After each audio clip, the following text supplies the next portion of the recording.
You know, a lot of people think that it's the fear of rejection that keeps them from pursuing their dreams. I don't think so. I think it's grief. I think that where love, acceptance, and belonging should have been, there for some of us was absence, neglect, rejection, or harm. A lot of the times from the people we expected to care the most. And as adults, we become fearful to risk those very things that we're missing, that we're still grieving.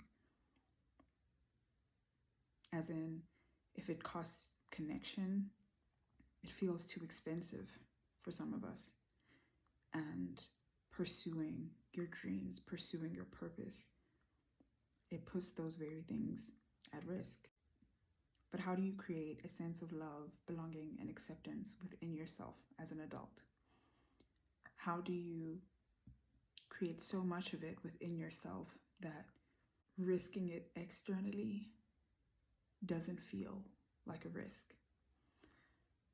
There's a lot of things, but the first one is recognize that the rejection you experienced as a child had nothing to do with you. A lot of us internalize the identity of rejection. It becomes the way that we frame our whole sense of self.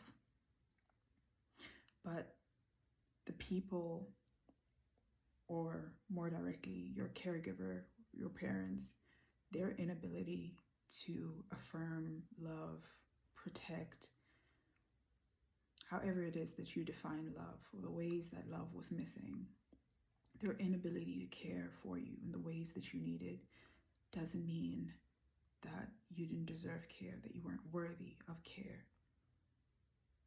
You are. You were then and still are. So recognize that it wasn't about you. It wasn't, I was going to say it wasn't personal, but it's by definition personal. But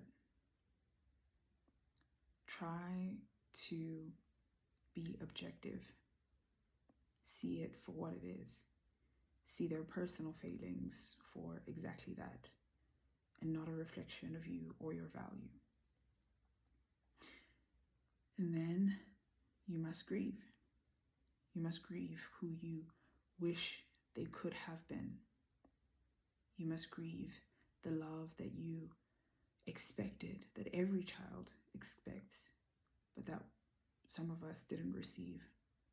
You must grieve, whether it's expressing anger, it's expressing sadness, it's whatever the form that your grief takes, it must come out.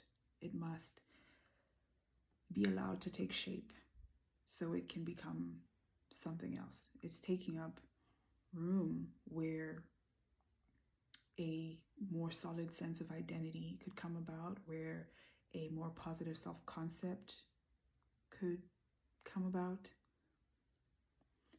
So you must grieve.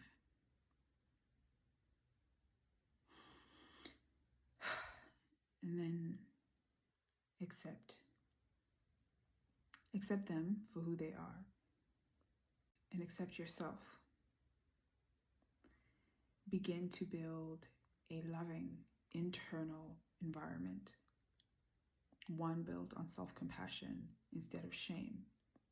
One built on love instead of self-criticism. The self-criticism that you've employed in order to earn love, connection, belonging, and acceptance. You deserve to live out your dreams.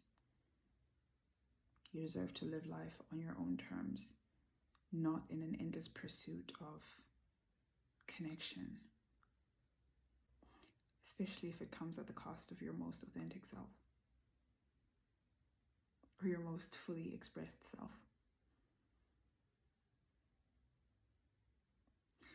I'm rooting for you, and I hope that you take a chance. I hope that you take a chance on yourself. You deserve better. Okay. We'll chat soon.